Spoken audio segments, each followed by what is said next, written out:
Bueno, entonces agradecerles a los profesores y también a las personas que están invitadas y que están en este evento. Nosotros vamos a hablar sobre cómo es el papel de la revolución industrial, en este caso la industria 4.0, basada en lo que es el diseño y la innovación.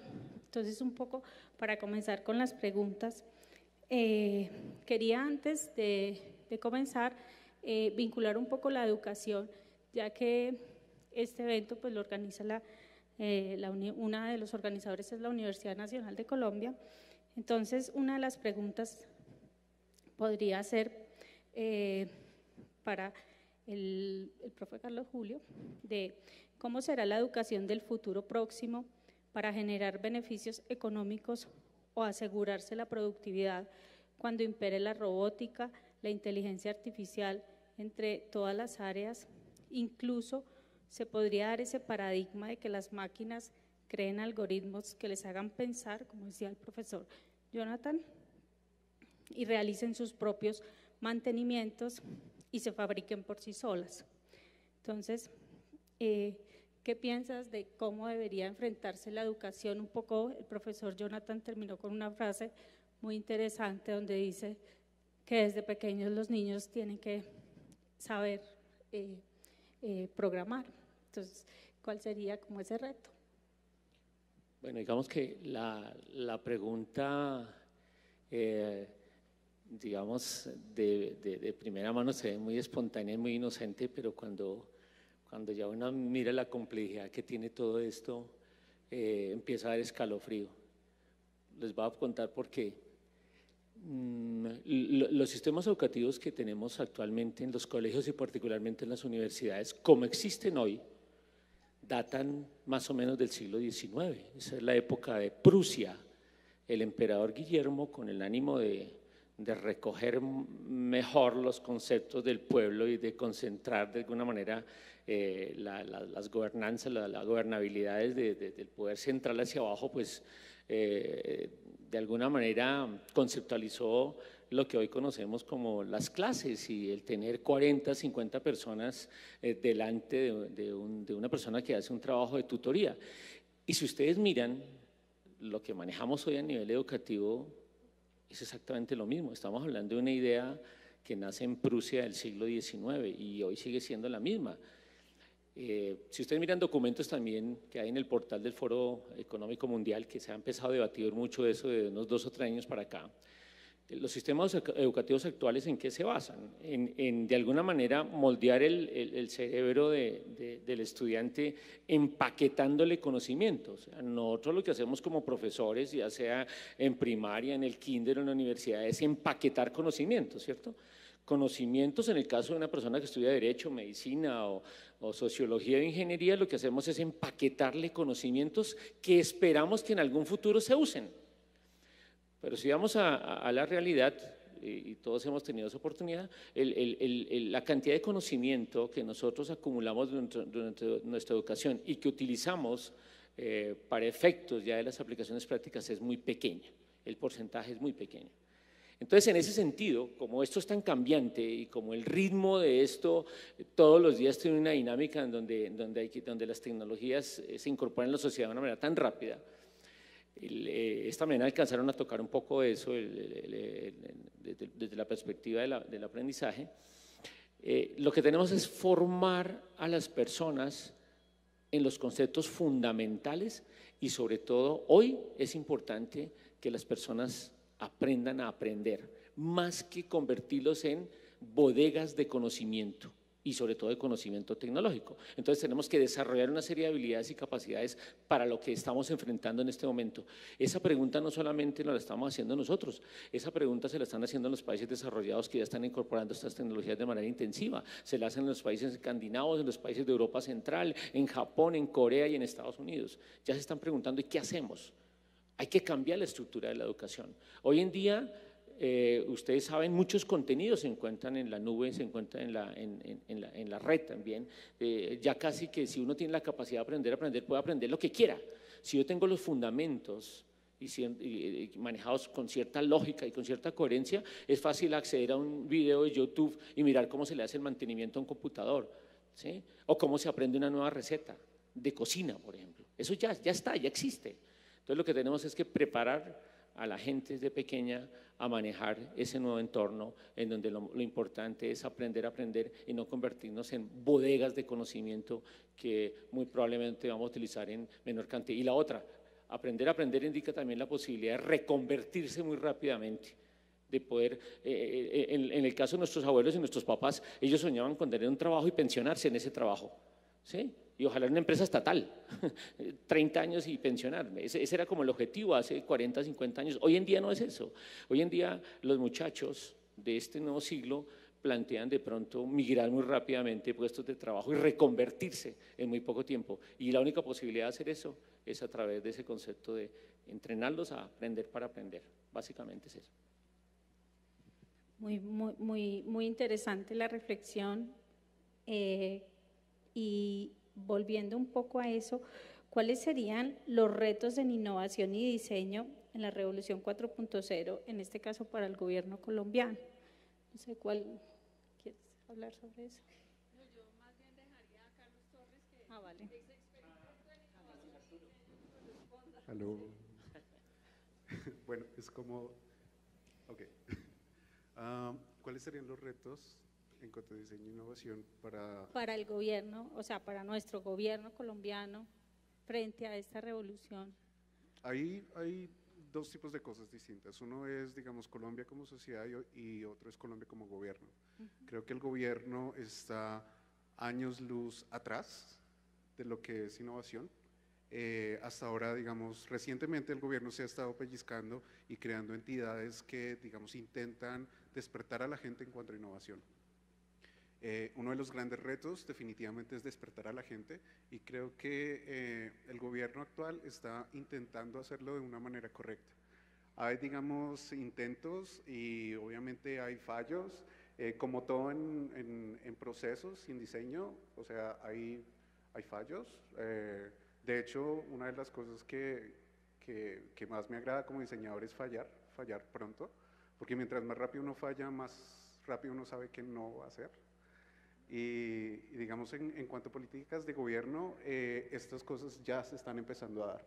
Han habido casos como Innova, diferentes entes que han estado, digamos, impulsando la innovación desde donde más o menos la entendemos y tratando de empoderar a las personas en cuanto a despertar a esta nueva revolución industrial. Siento que el gobierno está muy atrás, es en cuanto a educación, porque no solamente basta con enseñarle a la gente a programar, no solamente basta con enseñarle a la gente a ser creativa, sino más que todo a adaptar una mentalidad diferente respecto a cómo entendemos la sociedad. Para mí, personalmente, y una de las cosas que me ha funcionado en la vida es ver la innovación desde el punto social, en el cual las personas son el centro de todo. Y si yo dejo de lado, digamos, intereses políticos, intereses de plata, pues, y me centro mucho más en enriquecer el capital social que tiene tanto potencial en Colombia. Yo creo que esta cuarta revolución industrial simplemente le va a dar las herramientas a todas las personas para generar cosas que nunca jamás habíamos pensado en Colombia. Últimamente en noticias internacionales es muy agradable escuchar proyectos en los cuales las personas de la nada están empezando a hacer cosas por sí mismas, sin necesidad de empresas y demás. De hecho, el proyecto de Cristian es uno de ellos. Es muy interesante ver cómo las personas no tienen que esperar hasta que el gobierno le dé las posibilidades, pero el gobierno sí tiene la responsabilidad de crear un ambiente en el cual estas cosas se puedan dar. Es a veces como ese juego del huevo y la gallina, es ¿qué estuvo primero, el apoyo del gobierno o la intención de las personas de hacer algo por sí mismas?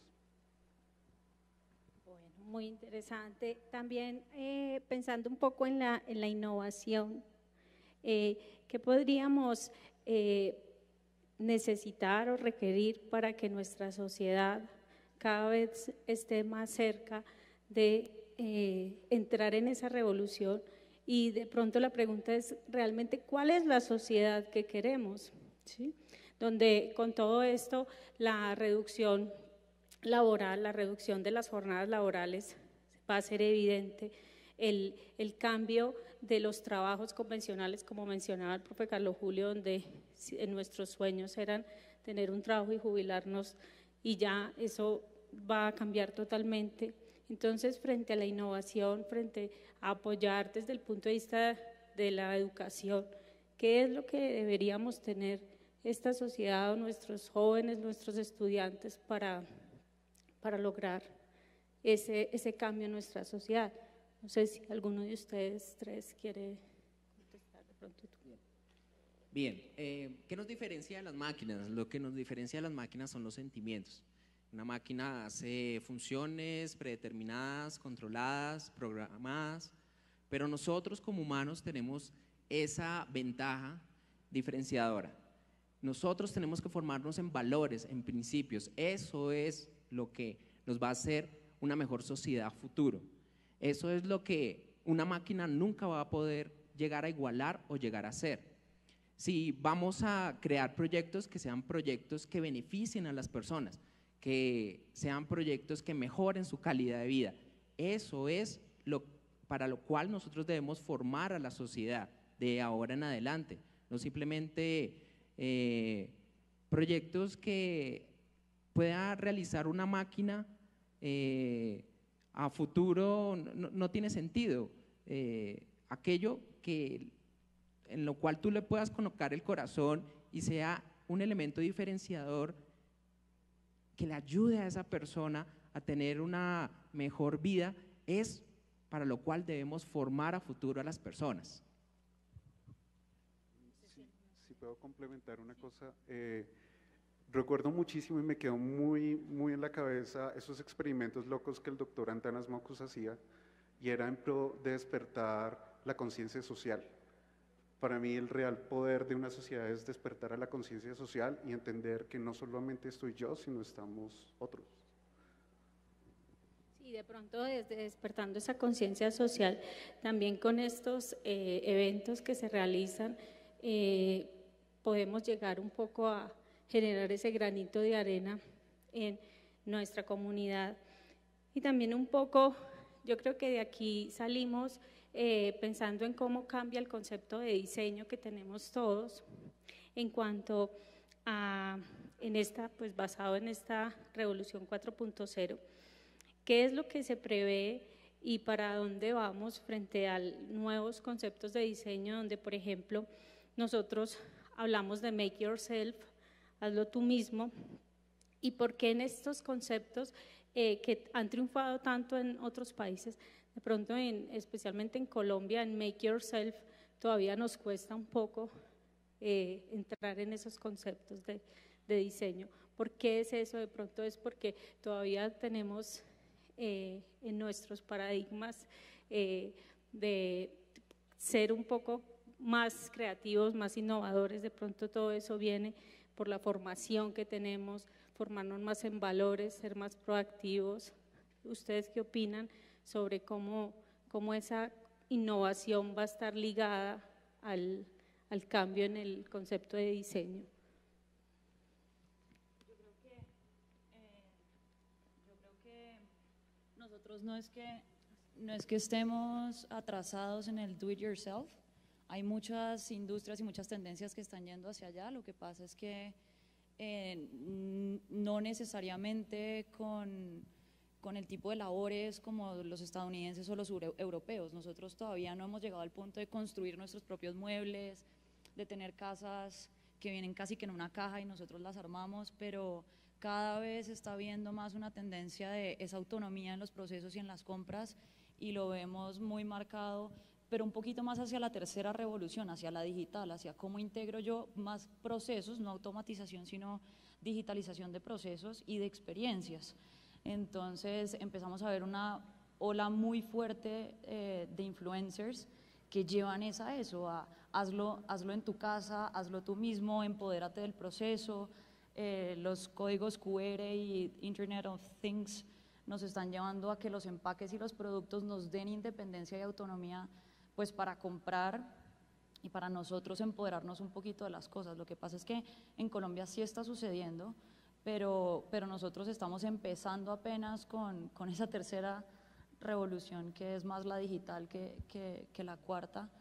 Pero sí hay muchas cosas en las que nos estamos empoderando, hay muchos procesos, desde lo logístico, desde en el medio de transporte, que lo hemos empezado a digitalizar y que el usuario cada vez tiene pues más poder, tiene más decisión y se apropia de cómo hace él mismo y construye su experiencia. No comparado como en Estados Unidos, yo hago mi propia casa o hago mi propio mueble, pero en Colombia sí tenemos muchos ejemplos de gente que se empodera de su propia experiencia o de un resultado, pues como te decía, del maquillaje, de mi propio atuendo, de otro tipo de DIYs, de otro tipo de do it yourself. Un poco también viendo tu trabajo, frente a, me parecía muy interesante y muy emocionante también, cómo el niño, ¿sí?, por él mismo comenzaba a construir su propia mano, ¿sí? Y yo no sé si de pronto tú hablabas de la creatividad que tienen los niños con este tipo de problemas, en el sentido de que la creatividad que ellos manejan es impresionante. Y de pronto, ¿por qué se despierta tanto esa creatividad? Bueno, dentro de los, como de los insights que todo el estudio arrojó, pues simplemente nos muestra que todos los niños son iguales, no importa, digamos, los diferentes retos que abordan. Sin embargo, una de las cosas que ha hecho el sistema educativo convencional es matar la creatividad y matar sobre todo la curiosidad. Como hablaba el profesor, cuando empezábamos a empacar conocimiento como borregos en cuadros para que tal vez pudiéramos usarlo después, eso simplemente estaba terminando la curiosidad en las personas. A mí a veces llegaba, me preguntaba gente con la que yo trabajaba, me decía, ¿cómo hago para que mi hijo se despierte? ¿Sí? Pero no lográbamos articular qué era. Y cuando empezamos a hablar de curiosidad, empieza uno a relacionarlo con los diferentes programas de educación que se están dando, digamos, en Escandinavia. Por ejemplo, hay programas de la corona danesa que está trabajando con un experimento en un pueblo, en donde todo el pueblo, todas las escuelas, simplemente se les están enseñando metodologías de design thinking para resolver problemas y despertarles la creatividad. Entonces se les bota challenges, retos, en donde los niños con mente abierta, sin saber muchas cosas, inocentemente empiezan a generar ideas y es algo fenomenal, porque cuando uno empieza a botar ideas sin, digamos, limitarse por la funcionalidad en este caso o la realidad de las cosas, empieza un punto de reflexión en cuanto a, un momento, ¿será que esto sí es posible? O incluso, ¿cómo hago para que esto pueda ser posible? Y es una forma de pensamiento muy distinta a la que teníamos antes, sobre todo, digamos, en ingeniería. En ingeniería, ellos son los magos en hacer las cosas reales, en que funcionen y que todo ande como debe ser. Pero resulta que eso era el modelo anterior. Ahora el modelo nuevo, llega alguien con una idea disruptiva y de pronto el ingeniero dice, esto podríamos hacerlo así, pero tiene que quitarle esta parte para que funcione. Y tiene que quitarle esta otra parte para que siga funcionando. Y después de muchas cosas, resulta que el resultado no es en nada lo que la idea era, y resulta que cuando ya se le muestra al público, el público ya no la quiere.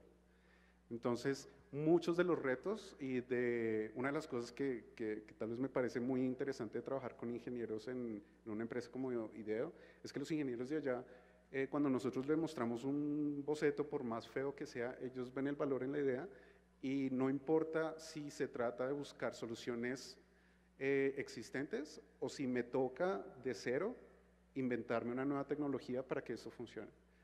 Entonces pienso que la creatividad es un gran componente, pero sobre todo de la curiosidad. Y si mantenemos viva la curiosidad, yo creo que es una súper gran oportunidad. Muy en línea, de lo que decía, en México están diseñando precisamente nuevos métodos basados en el pensamiento de los mayas para matemáticas y han retomado ese conocimiento para diseñar nuevas formas de enseñarle a los niños matemáticas sin que sea pues embutiéndoles las tablas de multiplicar de memoria o la lógica de la suma y la resta casi que de memoria, sino que utilizando esas lógicas y esa creatividad con la que casi que nacemos, han rescatado los modelos mayas para ayudarlos a entender de manera creativa, sin los paradigmas pues de la memoria, y los resultados están siendo asombrosos. Los niños están incluso multiplicando y dividiendo, que es el nivel más avanzado después de suma y resta, en edades más cortas de las que el resto de países, y es solamente pues retomando estas dos ideas, creando y diseñando nuevas formas de enseñar, pero desde cómo los enseño a pensar, cómo no los enseño a que se aprendan algo de memoria, sino a descubrir la lógica de las cosas y a resolverlas de manera creativa, rescatando algo que estaba mucho más atrás. O sea, no se inventaron ningún robot ni les insertaron ningún chip para que fueran más inteligentes. Estamos rescatando cosas antiguas, rediseñándolas y trayéndolas a un contexto actual para rescatar esa capacidad creativa que tenemos y que al contrario nosotros mismos nos estábamos bloqueando. ¿Deseo complementar? Aló. Deseo complementar. Bien, pero no solamente es eso de tener una estrategia educativa, sino también demostrarle la diversidad y el abanico de posibilidades que existen desde muy temprana edad, porque el niño o la persona que se está formando escoge realmente lo que lo apasiona, y en esa pasión es que nace el investigador, es donde nace aquella persona que trasciende y va más allá de lo que le están pidiendo. Es de esa manera que nosotros debemos enfocar el diseño y el desarrollo, buscando dentro de todas esas posibilidades, empoderando a estos niños con esas distintas tecnologías para que ellos mismos escojan y de esa manera vean cuál es su pasión en la vida. Muy bien. Un poco también retomando lo que decía el profe Carlos Julio, que decía que nos deja el tren, pero un tren de alta velocidad, ¿no? Entonces está muy bien pensar en los niños, en los jóvenes, pero un poco estas generaciones, los ingenieros, diseñadores, economistas, etcétera, tienen que ser polivalentes, creativos, o sea, entrar como en ese juego o en esa pescadilla que se muerde la cola de adecuarse, adaptarse a nuevos cambios.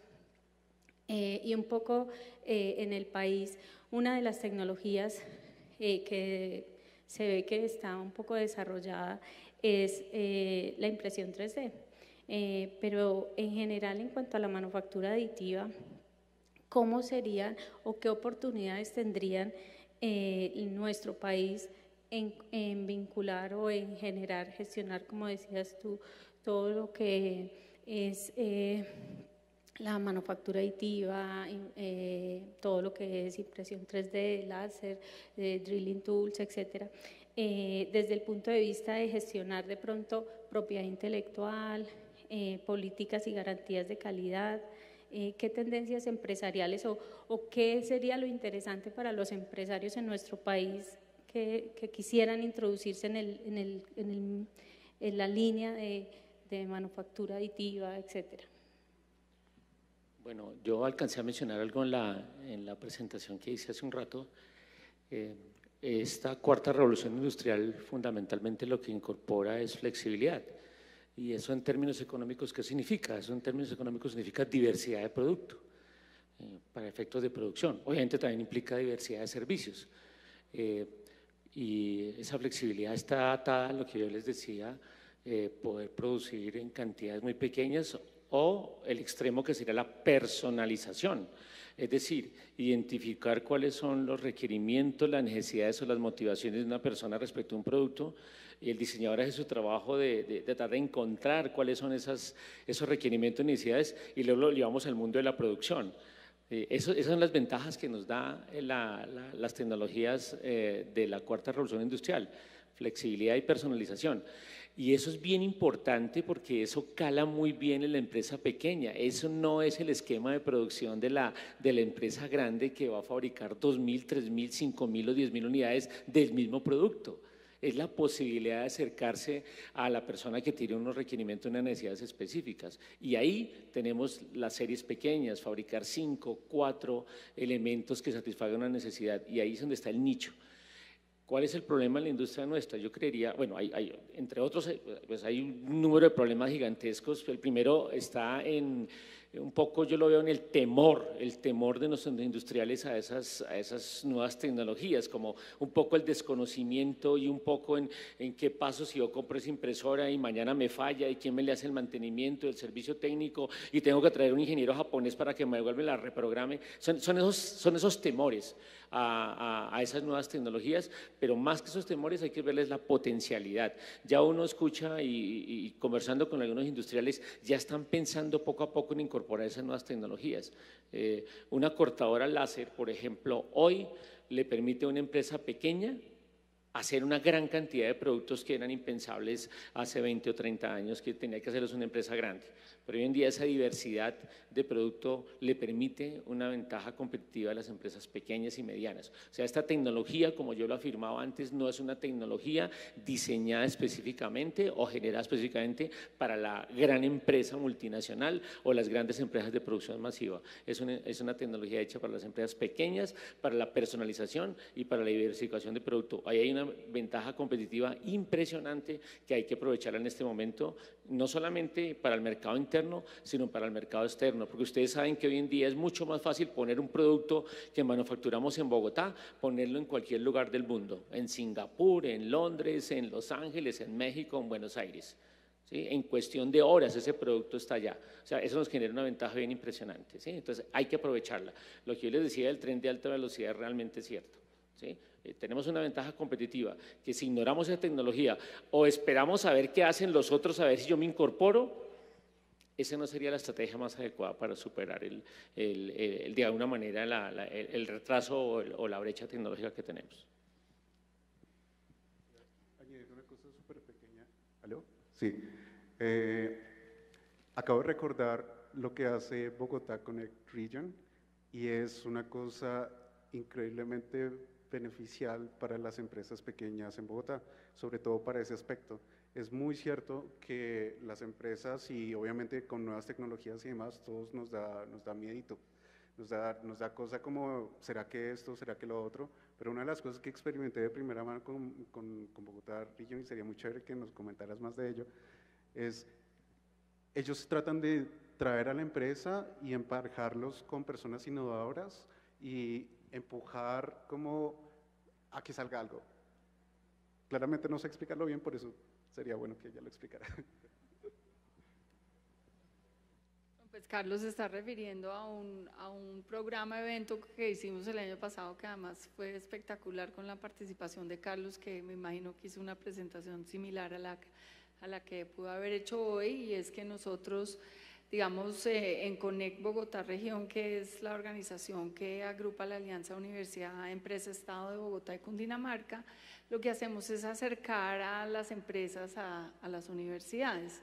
Y una de las cosas que estamos viendo es que vienen una cantidad de tendencias, una cantidad de tecnologías, y las pymes en particular no saben pues cómo incorporarlas, y uno de los ejercicios que nos ayudó a acercarlos fue un poco mostrarle a pymes y a empresas que estaban generando los emprendedores de esta región y los grupos de investigación, de manera que ellos se fueran familiarizando para poder incorporar estas nuevas tecnologías. Creo que un poco Carlos nos ayudó un poco a mostrarle que podía ser la robótica para una pyme, les explicó, y a raíz de eso muchas empresas como empiezan a darse cuenta que esto no es, como tú dices, algo totalmente fuera, digamos, de su contexto, sino que al revés pueden ser herramientas y tecnologías muy valiosas y que mejoren su productividad y competitividad. Creo que a eso Carlos se estaba refiriendo.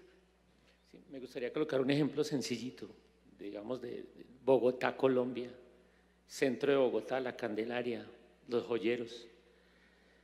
Hace unos días hablaba con un joyero que me dijo, oiga, profe, me compré una impresora 3D. Yo le dije, bueno, ¿y cómo para qué? ¿Cuál es su cuento? ¿Cuál es su negocio? Entonces, bueno, él realmente no se compró una impresora 3D, se compró más cosas. Entonces me llevó al taller, es un joyero en el centro, una persona que toda la vida ha trabajado el concepto de artesanía, es un diseñador de joyas, o sea, el negocio de él hace elementos a la medida. Sí, claro, él puede fabricar anillos en serie, anillos de plata o con una aleación de oro masivo, ¿cierto? De compra masiva, pero la especialidad de él es, si lo queremos ver de alguna manera, una artesanía, o sea, manufactura individualizada. Entonces, yo le dije, bueno, ¿y usted por qué le entró la curiosidad en eso? Dice, yo vi un video en YouTube, como en Italia un joyero utilizaba esas tecnologías para abaratar costos y para salir más rápido al mercado. Entonces, ¿qué hace él? Se compró un escáner y una impresora de cera, no una impresora de polímero ni de metal, obviamente es por cuestión de inversión. Entonces, ¿el qué hace?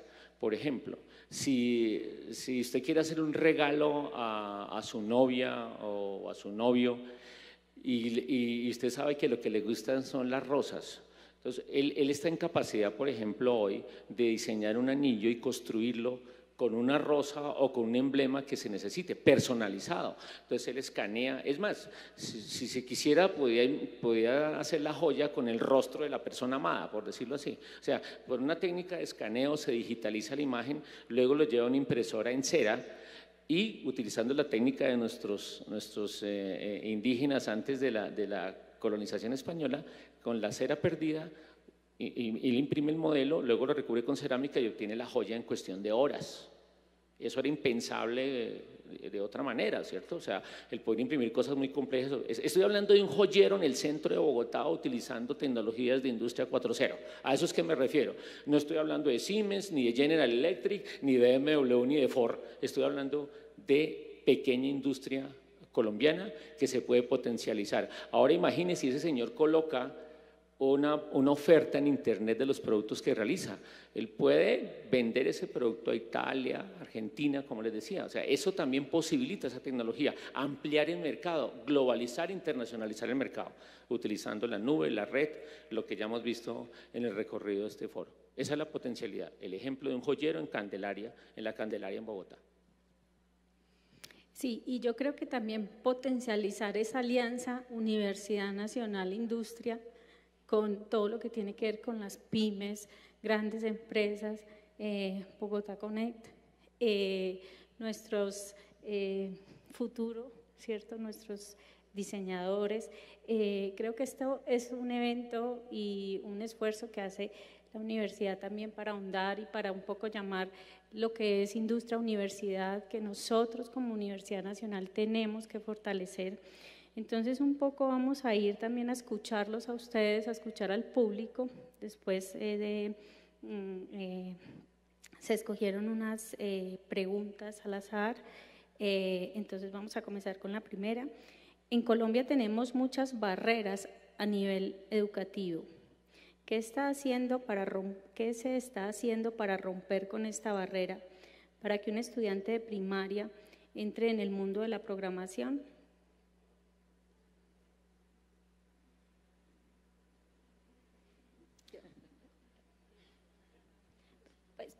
Yo ¿puedo? No, yo pienso que la educación ahora está cambiando mucho. De hecho, en muchos colegios se está cambiando el paradigma de la educación convencional, como mencionaba el profe Carlos Julio, y se está llevando a una educación basado en proyectos y problemas, ¿sí? Donde los estudiantes los enfrentamos a proyectos y a problemas que tienen involucrados problemas reales. Entonces ellos de pronto desde de hecho nosotros con algunos grupos de investigación del Departamento de Ingeniería, se tienen vínculos con el Ministerio de Educación para generar proyectos donde los estudiantes en algunas escuelas y colegios del distrito se están haciendo proyectos para vincular a los estudiantes a la programación. También, por ejemplo, con el profe Jorge Sofroni tienen un programa de educación continua, y creo que contigo también, de la parte de robots, ¿no? De enseñarle a los niños a programar robots, y lo hace la Universidad Nacional. Pues yo hablo de la casa, ¿no? Entonces no sé si de pronto tú también. Sí, pues a raíz de este proyecto en el que he estado trabajando he tenido la posibilidad de interactuar con diferentes colegios e instituciones académicas, especialmente en años tempranos de la niñez, y me he dado cuenta que al menos en el sector privado se ha estado adaptando mucho lo que es la metodología STEAM, que es lo que trata es básicamente de dar como un ABC o un 101 de ingeniería a los niños. Me sorprendió ver que ya está implementada en Colombia. Cuando yo llegué a hablar del concepto de podríamos llegar con Mindstorms al currículum y esto, resulta que no, Lego Education ya tiene una sede en Colombia y ha estado proveyendo ya a diferentes colegios privados en diferentes programas que tiene. Ahí la pregunta es, la educación pública, ¿qué tantos digamos, ayudas de parte del gobierno ha podido para, digamos, empujar un poco más esta educación STEAM a los niños, que no necesariamente tiene que ser programación típica que vemos en Matrix o lo que sea, sino es más programación lógica en cuanto a cómo reaccionan las cosas y programación a temprana edad? Yo creo que una de las grandes diferencias entre los robots y nosotros es la capacidad de colaborar. Y creo que esta responsabilidad de generar conciencia y de educar no puede recaer solamente sobre las entidades educativas. Yo, hablando desde el sector privado y empresarial, creo que también tenemos la capacidad de ayudar, y sí hay que enfocarse fuertemente en las próximas generaciones, pero también hay un presente y también hay un hoy que es bueno darle la mano. Nosotros, por ejemplo, desde Imaginamos hacemos una fuerte labor por ayudar a transferir conocimiento en temas digitales y en temas de transformación y de Big Data y del Internet de las cosas a las compañías que hoy en día están abonando ese terreno para que estas generaciones pues luego lleguen y construyan otras cosas, pero las personas que hoy en día están activas también necesitan una mano como enfrentar todos estos cambios que se están dando, y las generaciones que están naciendo son un poquito más flexibles y están un poquito más adaptadas a todo lo tecnológico, no son nómadas ni digitales, sino completamente nativos. Entonces, desde el sector privado y desde las empresas también tenemos como la responsabilidad moral de darnos la mano y de ayudarnos a cómo hacemos todos para transferir conocimiento, para bajar información a las otras generaciones y a todos los miembros y empleados de todas las empresas, pues porque la sociedad la componemos los adultos de hoy en día, preparando y no olvidando nunca a los que vienen, que van a ser ese motor, pero también podemos desde el sector privado, desde las multilaterales, ayudar a las entidades educativas a generar el cambio en la sociedad colombiana desde todos los ángulos. Bien, ¿aló? Bien, como decía el profesor Carlos Julio, lo importante de estas nuevas tecnologías es el poder personalizar, el tener esa propiedad de que con esta tecnología se puede desarrollar sus propias soluciones, pero no solamente eso, sino también el poder llegar a una colaboración, desde la innovación abierta poder aportar, que muchas personas puedan participar en un proyecto. Particularmente en colegios he participado en desarrollo de talleres con programas como Makey Makey, que lo que hacen es básicamente enseñarle al niño a programar, pero el niño ni siquiera se da cuenta que está programando, ¿sí? Es de una manera como un juego muy didáctico, que el niño está comenzando a procesar información, está comenzando a pensar con una mentalidad de programador, y ese es el futuro, esa es la manera como se debe educar de ahora en adelante, para que próximas generaciones puedan desarrollar todo un conjunto de soluciones desde la programación y las nuevas tecnologías. Muy bien. Vamos a una pregunta para Cristina. Para Diana. Para Diana. Entonces, ¿cuáles son los casos más exitosos que ha tenido Bogotá Connect entre diseño e innovación en el país? Que tú recuerdes. Pues realmente es una pregunta compleja porque pues nosotros apoyamos emprendedores para que puedan, digamos, acelerar y consolidarse.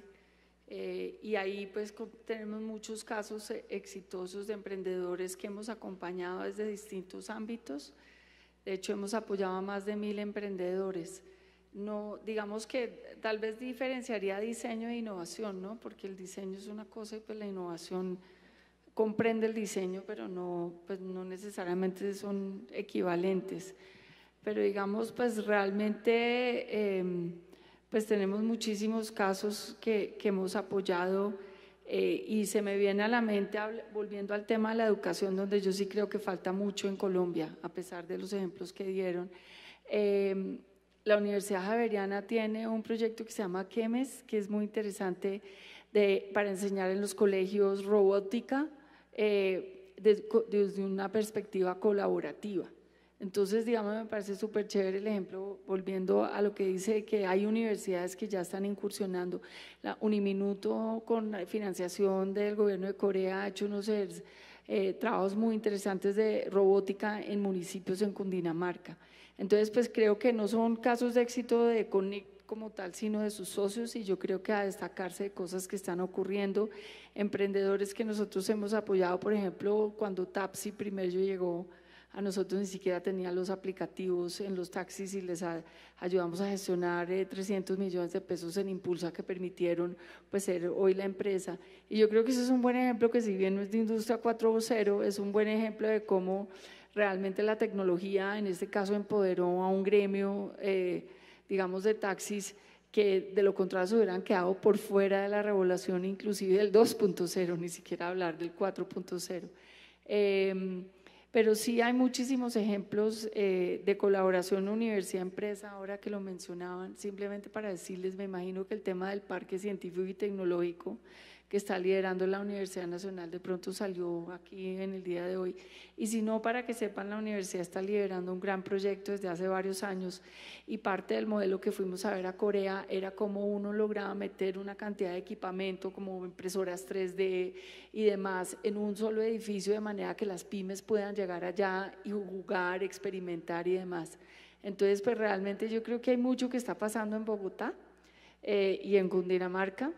Pero sin duda, pues yo diría que en estos temas de educación, sobre todo no tanto universitaria, sino de colegios, todavía está faltando muchísimo.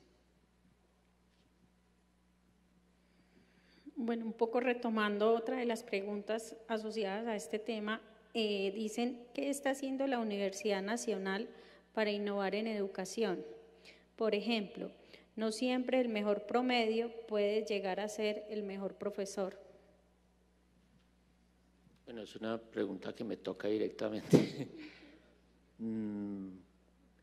Sí, digamos que en el esquema de formación prusiano, en donde tenemos un profesor, un docente que interactúa con 40, 50, bueno, hay algunas universidades que uno ve en Europa, en Estados Unidos, donde un profesor simultáneamente puede hacer una clase para 3 veces la cantidad de personas que tenemos acá, y hoy en día se hace también en internet, ¿sí? Pues bajo el esquema tradicional de transmisión de conocimiento, generación de creatividad y evaluación, digamos que yo me he encontrado con algunas experiencias directas bien interesantes.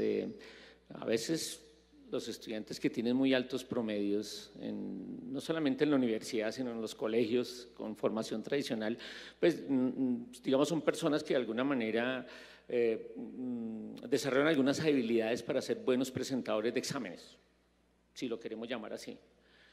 Pero cuando uno analiza en algunos de esos estudiantes sus habilidades blandas, o sea, su capacidad de liderazgo, la posibilidad de hacer trabajo en equipo y trabajo colaborativo, encuentra problemas.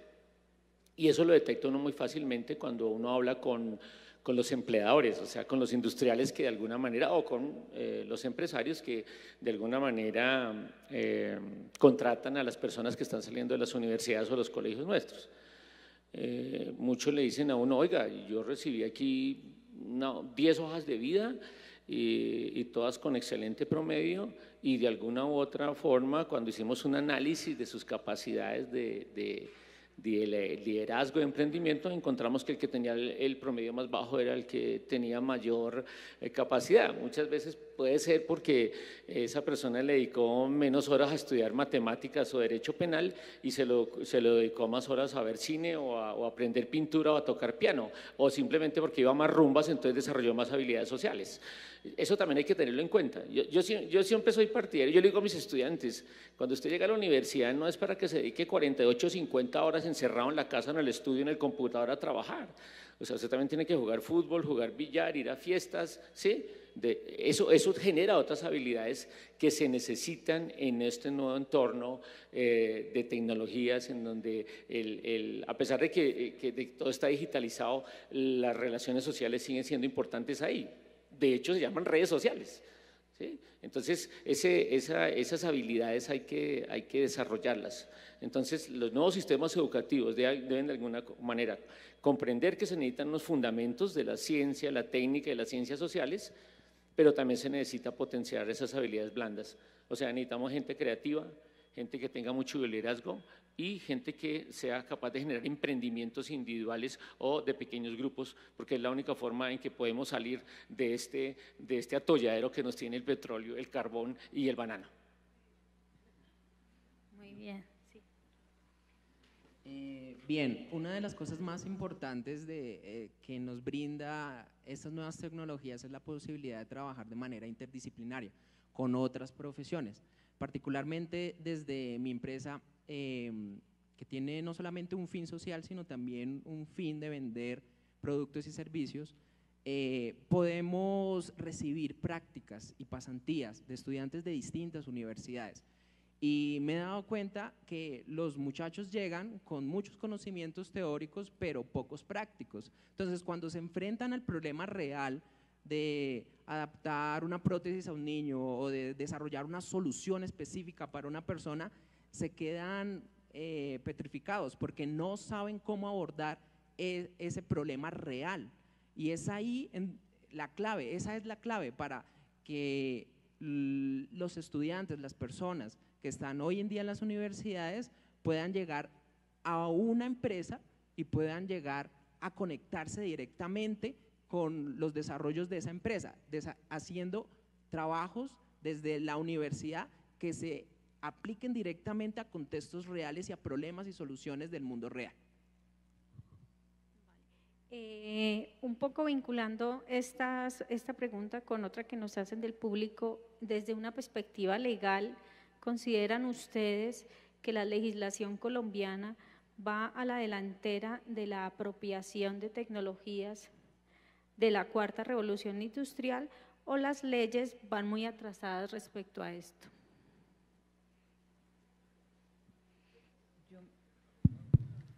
Yo me arriesgo a decir que estamos súper atrasados, y no solamente para la cuarta, sino para la tercera. El hecho de que tengamos cargas tributarias tan altas para gente que está emprendiendo, para gente que quiere construir, generar empleo, el hecho de que tengamos casos como las barreras que está teniendo Uber, que tienen compañías para generar empleo, para ser disruptivos en nuevas industrias, para empoderar a consumidores, para,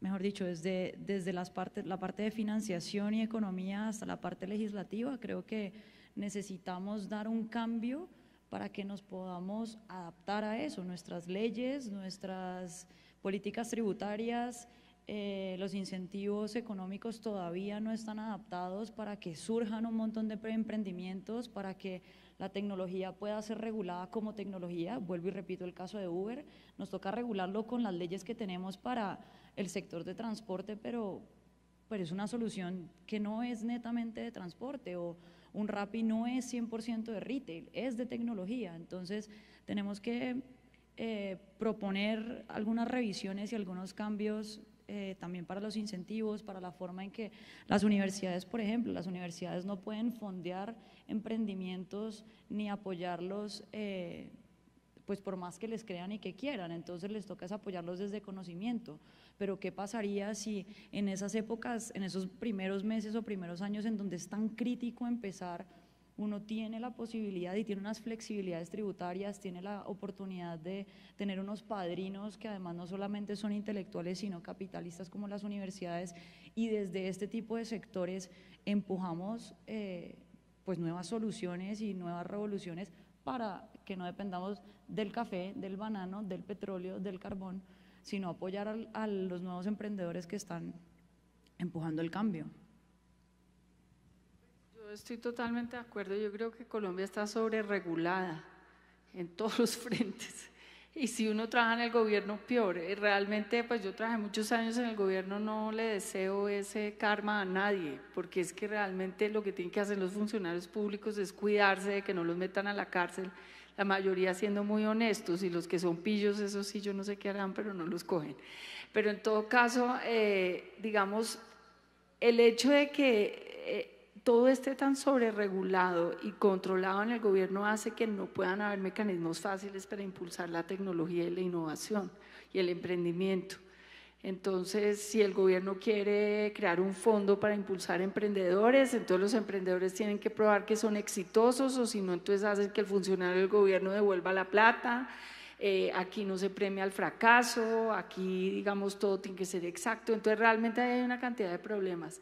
Y además, agréguele a usted que cada institución regula sobre muchos temas. Yo he hablado mucho sobre el tema de ciudades inteligentes con empresas, y me dicen, mire, el Ministerio de Salud regula la historia clínica por un lado, el de Mintix la regula por otro lado, yo no sé qué otra agencia laboral por el otro lado. Entonces, lo mismo pasa con los peajes. No sé a quién ha tratado de salir de la ciudad, pero si usted compra una tarjeta para un peaje para salir por el occidente, no la puede usar por el norte. Es decir, todo eso tiene que ver con una cantidad de vacíos y sobrecargas regulatorias. Entonces, realmente sí creo que ese es un tema que vamos a tener que abordar de alguna forma, porque de lo contrario todos los demás países nos van a coger la delantera. Hay otra cosa interesante que mirar, y aquí estamos hablando de tecnología, y gran parte de esas tecnologías que hemos discutido durante el día no son completamente desarrolladas en el país. Eso implica que de alguna manera hay que transferir tecnología. ¿Qué quiere decir? Comprar una impresora 3D que está en Estados Unidos o en Corea, en Alemania, y traerla. Entonces, cuando hablamos de eso, de alguna manera, si queremos fomentar desarrollo y de alguna manera queremos generar nuestros propios emprendimientos en ese esquema tecnológico, pues necesitamos regulaciones adecuadas para el caso, ¿sí? No podemos cargar esas tecnologías con los aranceles que normalmente vienen, ¿sí? Porque eso genera también un distanciamiento. Si un ecuatoriano tiene un arancel del 10% y un mismo productor similar en Colombia tiene un arancel del 20%, pues las cosas ya empiezan a cambiar, ¿sí? No nos digamos mentiras. O sea, se necesita desde los gremios, desde las asociaciones gremiales, desde la ANDI, etcétera, y otros, pues empezar a conciliar una serie de aspectos de tipo legal y tributario que de alguna manera coayuden con la incorporación de esas tecnologías en nuestro país, y que no solamente nos convirtamos en usuarios de las tecnologías, sino que hagamos aprehensión de cómo funcionan para poder hacer nuevos desarrollos. Lo que se ha comentado con muchos de los ejemplos que se han mostrado hoy. Entonces, necesitamos trabajar cooperativamente, las agremiaciones, la academia y el Estado, en de alguna manera generar un esquema, o sea, un ecosistema, un ambiente que facilite la incorporación de la cuarta revolución industrial en el país. Ambientes de innovación, ambientes de flexibilidad legal y ambientes de flexibilidad tributaria. Básicamente eso necesitamos. O si no, ningún industrial colombiano se va a arriesgar a comprar equipos donde tiene aranceles tan altos y donde tiene de alguna manera que la incorporación de las mismas le va a costar tanto con la legislación actual. Eso hay que hacerlo, ¿sí? Es una cosa que es urgente de pensarla y estructurarla, y es un trabajo difícil y cooperativo, donde los gremios juegan un papel fundamental ahí, porque en los gremios donde están las necesidades, en las asociaciones, en los diferentes ámbitos del sector productivo colombiano. Bueno, para terminar, algo interesante de lo que se ha hablado aquí es que no solamente hay una revolución 4.0, sino que Colombia necesita una revolución para enfrentarse a este nuevo reto. Y creo que con la alianza universidad, empresa, gobierno, nuevas tecnologías, creo que en un futuro próximo, que no nos vaya a dejar el tren, lo debemos hacer. Agradecemos mucho la presencia a los conferencistas y a ustedes. Muchas gracias.